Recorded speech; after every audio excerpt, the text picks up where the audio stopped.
Welcome back, our YouTube channel. Welcome to Daily English, the podcast. I am so incredibly happy to sit down with you again today. And I am always so happy to be right here next to you. Hello, everyone listening. Thank you for spending your time with us today. We really love our listeners. And today we have a very special and very helpful topic. We're going to talk about what to do when you do not understand someone. Exactly. It is a feeling we all know too well.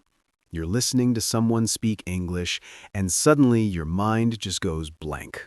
Yes, it's like the words just turn into a blurry noise. You feel a little panic inside your chest. But you do not need to panic at all. Today, we will give you natural and polite ways to ask someone to repeat themselves or to explain what they mean. You always know exactly what to say to make people feel better. Even native speakers get confused sometimes. Do you remember yesterday morning in the kitchen? I do remember. You were making coffee, and the machine was so loud. I asked you a question about our weekend plans. And I just stood there, looking at your beautiful face. I had absolutely no idea what you just said to me. He looked very cute and very confused. So what did you say to me when you did not understand? I said to you, "I'm sorry, I didn't catch that. Could you repeat it?" That is a perfect example.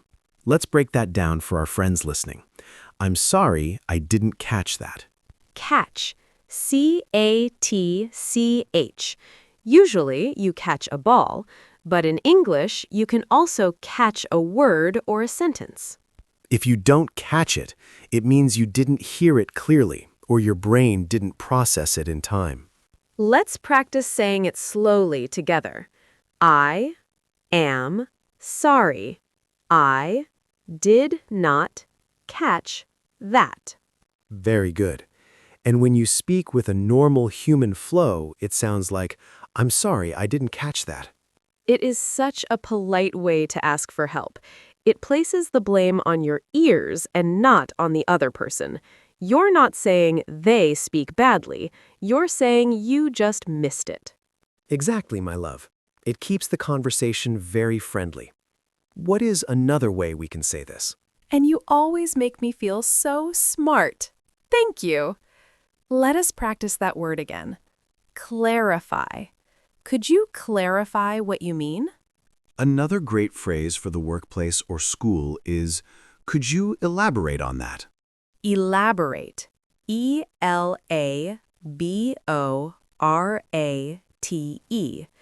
To elaborate means to give more details, to explain the small parts of a big idea.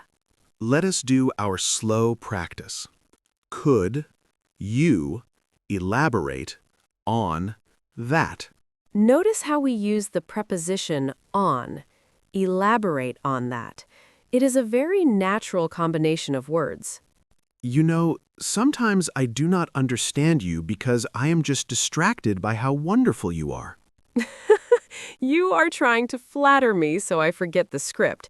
But what do you say when you are distracted? When someone is talking and you are not paying attention? It happens to the best of us. You have to be honest but polite. You can say, I'm sorry, my mind was wandering. Could you repeat that? Mind wandering. Like a little dog walking away from its owner. Your thoughts just walked away for a moment. Let us say the whole sentence slowly. I am sorry, my mind was wandering. People really appreciate honesty. If you admit you were daydreaming, they will usually just laugh and repeat themselves. Another good one is, I'm sorry, I missed that last part. This is great when you heard the beginning of the story, but the end of the story got lost. I missed that last part. It tells the speaker they do not need to repeat the whole 10-minute story, just the last few sentences. Exactly. Time is precious. We want to be efficient even when we are learning. What about when you think you understand, but you want to be completely sure? Ah, checking for understanding. This is a very high-level communication skill. You do not have to just nod and say yes. If you are only 90% sure, you can verify it. You can say, "Let me make sure I understand you correctly." Let me make sure I understand you correctly. And then you repeat what you think they said, using your own words. So if you tell me, honey, we need to leave for the airport at 4 in the morning, 4 in the morning is terrible, but yes, if I say that, Well, if you are in a loud place, like a cafe or a train station, you might need them to be louder. You can say, "Could you speak up a little, please?" Speak up. This phrasal verb means to talk louder. Could you speak up a little, please? Notice how we add the word please. Please makes everything softer and kinder. You should always use please when asking for a favor. Just like you always say please when you ask me to make you tea in the evening. It always makes me smile. Because you make the best tea in the world. Okay, let us give our listeners another situation. What if the person is speaking too fast? Oh, this happens all the time to English learners. Native speakers talk so quickly. We connect all our words together. It can be very overwhelming. If someone is speaking like a high-speed train, you can politely slow them down. You can say, "I'm sorry, could you slow down a bit, please?" Let us say that with pauses. I am sorry. Could you slow down a bit, please? Slow down. This tells them their speed is too much for you right now. And adding a bit makes it sound less like a strong command. It is a very gentle request. Let us try another one that is similar. Would you mind speaking a little slower?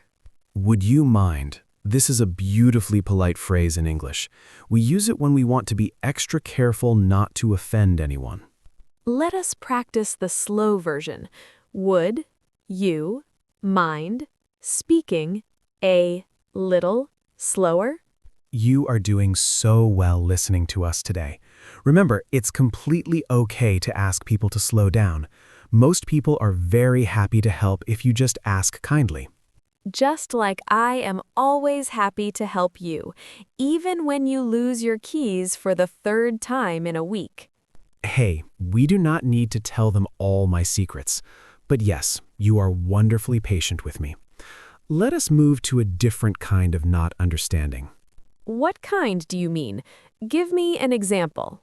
What if you heard the words perfectly? They spoke slowly, but you still don't know what the sentence means. Oh, I see.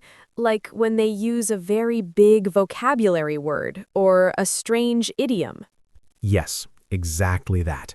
What should our listeners say if they just don't understand the meaning of the words? The best phrase for this is, "I'm not sure I follow you." Follow you. That's interesting. We're not talking about walking behind someone, are we? No, my darling, we are talking about the mind, following an idea, following a conversation. If you don't follow, it means your brain is not walking on the same path as their brain. That is a beautiful way to explain it. Let us pause and say it slowly. I am not sure I follow you. You can also simply ask, "What do you mean by that?" Yes, this is very direct, but still polite. What do you mean by that? It asks the other person to explain their thought in a different way. Let us imagine you are at work. Your boss uses a very complicated business word. You want to look professional, but you need an explanation. You can say, "Could you clarify what you mean?" Clarify. CLARIFY.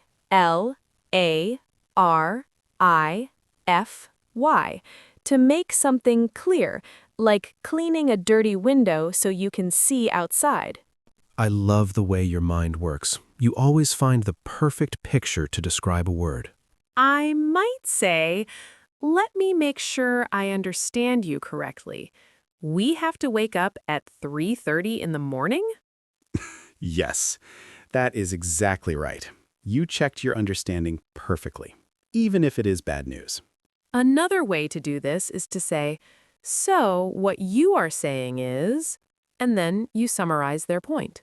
So, what you are saying is that we need to pack our bags tonight. Exactly. It shows the other person you are really listening to them. You care about their words enough to repeat them back. Listening is the most important part of loving someone and of learning a language. That is so beautifully said. You always know how to touch my heart. Let us review some of these wonderful phrases for our friends. Yes, a quick review is always good. Let us do the slow repetition again so they can practice speaking with us. Number 1, when you do not hear it clearly, I am sorry, I did not catch that. Say it out loud right now, wherever you are. I'm sorry, I didn't catch that. Number 2, when they are speaking too fast, would you mind speaking a little slower? You are doing fantastic. Let us do number 3. When you do not understand the meaning. I am not sure I follow you. Number 4, when you need more details, could you elaborate on that? And number 5, when you want to check if you are right. So, what you are saying is... You all did such a wonderful job today. Learning English is a long journey, but you do not have to do it alone. We are here with you every single day, guiding you and supporting you, because we believe in you so much. And I believe in us. Thank you for being the best podcast partner and the best partner in life. The honor is entirely mine, darling. Thank you all for joining us on Daily English, the podcast. We'll be back tomorrow with another lesson. Until then, keep practicing. Do not be afraid to make mistakes, and never be afraid to say you do not understand. We love you. Goodbye. Goodbye, everyone. See you next time.